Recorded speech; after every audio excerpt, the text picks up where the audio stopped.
This country is on a mission to claim a new territory with over $500 billion in budget. Being the largest exporter of goods and manufacturing systems in the world, you cannot simply deny the significant existence of this country on the world's map. Also, do you know that it's ranked as the world's largest economy and remains one of the fastest growing? Yeah, you heard it right. Watch till the end so you don't miss what's happening in the middle of the South Sea. How does it influence the country's position and power? Let's just begin. The video's title gives you an idea of which country I'm talking about, but that's not all. With its remarkable engineering excellence and determined imaginative brains, China is creating wonders in engineering marvels. Before we discuss why China is building an artificial island in the South China Sea, let's first consider its geographical importance. During the Tang dynasty, starting in 618 and ending in 907 AD, the South China Sea became a significant economic route known as the Maritime Sea Road. Chinese merchants crossed the sea, transporting spices, silk, porcelain, and other valuable goods to distant lands. The sea route connected China to the rest of the world and encouraged relationships between nations, bringing knowledge, innovation, and insight. The South China Sea is a significant international maritime territory challenge. According to the United Nations Convention on the Law of the Sea, UNCLOS, a semi-enclosed sea is surrounded by many nations and connected to another sea, or consists only of the exclusive economic regions and maritime territories of two or more coastal states. This concept fits the South China Sea because of its physical location, which is surrounded by 6 nations: China, Vietnam, Indonesia, Malaysia, the Philippines, and Brunei. The South China Sea covers 648,000 square miles and contains many small islands, including shoals, rocks, cays, reef, and islets, which are mostly coral reefs. Underwater and island features such as the Spratly, Paracel, Pratus, and Macclesfield Bank Islands cycle around the sea in 4 groups. The sea can cause conflict among neighboring governments because of political complications. The South China Sea has tremendous geopolitical ramifications in the larger context of world politics. It is a focal point for world leaders and their objectives due to its strategic location at the intersection of major marine routes connecting the Indian and Pacific Oceans. The South China Sea is critical to the world economy because it facilitates the annual flow of items valued at trillions of dollars. These seas transport almost a third of the world's trade, including critical energy resources such as oil and natural gas.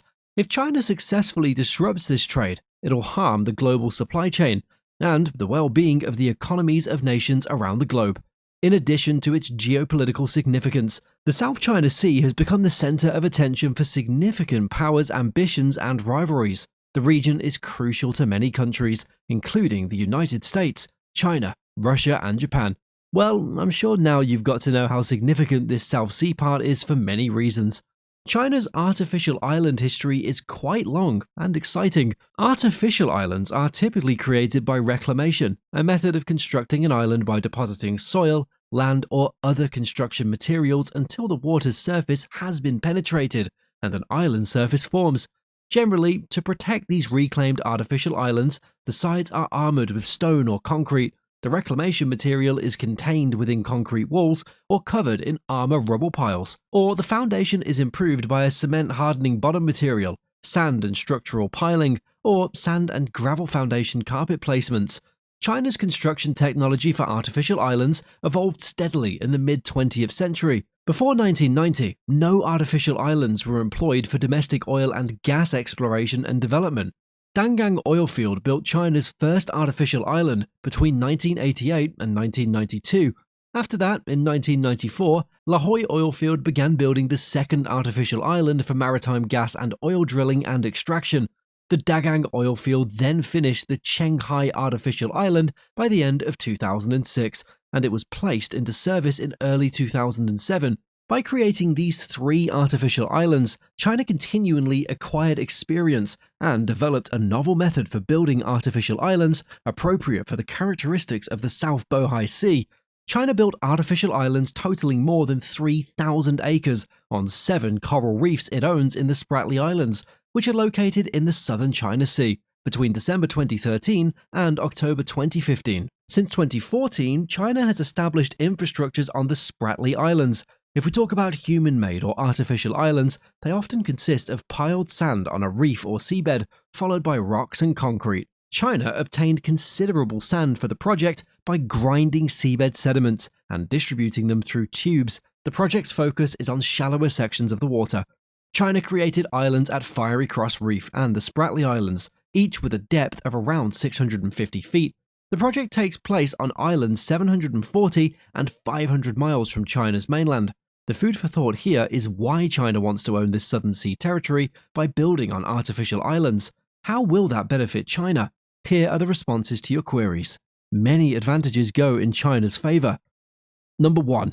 Economic benefit. By claiming authority over the South China Sea, China gains control over its vast resources, including seafood and hydrocarbons.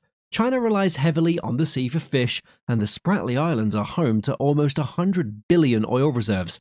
According to the US Statistics Administration, the South China Sea has approximately 195 cubic feet of natural gas and 12 billion barrels of crude oil. The Chinese government is primarily concerned with natural sea resources. Beijing, the capital of China, sent the oil rig CNOOC 981 to conduct an independent investigation of the South China Sea. The oil rig's presence in disputed waters is deep-sea oil prospecting. China broke the barrier to deep-sea exploration, which had been postponed due to territorial tensions. China improved its deep-sea exploration equipment and technology previously unavailable to Beijing and the defendant states. Until China started constructing these artificial islands, its energy strategy had been restricted to shallow waters along the coast. This oil exploration has impacted the South China Sea's political and security environment. One of the seas with the most traffic volume is the South China Sea, which facilitates international trade routes. More than half of worldwide shipping trade goes through this region. The foreign trade in this area has sparked profound worries. The sea transports $5.3 billion in products every year. China prioritizes maintaining uninterrupted maritime lines to safeguard its economic power. The International Energy Agency estimates that approximately 90 to 80% of Japanese and Chinese oil imports travel via this oceanic domain. China is undoubtedly developing on these islands to govern and influence the crucial region. Number 2. Military advantage. China claims that its artificial islands promote open navigation. However, reports indicate military bases on them. Satellite captures from the Center for Strategic and International Studies show runways and radar towers being set up on artificial islands. China will use these artificially created islands for mobile missile operations and aerial resource investigation. Building islands in the South China Sea will enable China to increase commerce lines, secure marine waterways, and enhance surveillance capabilities in Southeast Asia. China's artificial islands are a strategy for strengthening and boosting its military power. These seas can serve as a blockade and key operations regions during wartime with competitors like the US. According to a Canadian Security Intelligence Service (CSIS) assessment, the island's concrete can support the arrival of 24 jet fighters, 5 bombers, and an early warning aircraft. Since 1964, following the Gulf of Tonkin occurrence, the US Navy has occupied the South China Sea. The US military presence in Indonesia, Malaysia, Vietnam, the Philippines, and Brunei, as well as its commitment to Taiwan's defense, pose a threat to China and place it under US surveillance. China's military development of artificial islands is a response to external pressure. Due to weak naval and coast guard capabilities, Beijing increasingly increased its physical presence in coastal domains. Bringing several advantages to the table also involves risky environmental challenges. The South China Sea is suffering environmental difficulties, such as pollution and excessive fishing, threatening its aquatic ecosystems. Overfishing is fueled by an increased need for seafood, causing environmental instabilities and the extinction of numerous species. This not only affects fisheries and fishing communities' livelihoods, but also results in a 70% drop in fish stocks. Contamination from industrial shipping and land-based sources, such as untreated sewage, agricultural runoff, oil spills, and plastic trash, is harming marine organisms and habitats further. Addressing these concerns requires international cooperation to defend the South China Sea's biodiversity, security of food, preservation of the environment, and economic growth and trade worldwide. Land disagreements, militarization, and rivalry for natural resources contribute to regional security issues in the South China Sea. Disputes emerge due to maritime incidents, such as confrontations with Chinese military forces conducting freedom of navigation operations. Unconventional challenges like illicit activity and environmental deterioration add to the complication. Joint efforts are required to address these hazards efficiently. The military deployment serves as an obstacle to violence and supports conflict settlement. Collaborations between the United States, Japan, Australia, the Philippines, and Vietnam improve regional security. Balancing military operations with diplomacy and conformity to international law is vital to keeping harmony in the South China Sea. To downplay excessive maritime claims, the US promotes freedom of navigation in the South China Sea using FONOPs. It advocates for diplomatic approaches and supports allies like Japan and the Philippines. Upholding international law is affirmed by President Biden, and the US presence in the Asia-Pacific region seeks to counterbalance China's dominance. Despite concerns over militarization, China uses historical data and the 9-line map to support its claim in the area. China emphasizes peaceful development and advocates a dual-track strategy for resolving territorial conflicts. BRI and other economic initiatives increase its influence in the South China Sea. Power conflicts, alliances, trade, and diplomacy are impacted by changes in the global political landscape, particularly those involving the US and China. You can't overlook the brilliance and excellence China is bringing to its economy and its ability to compete effortlessly with the powers of the globe. They're exhibiting to the world that they're worth watching.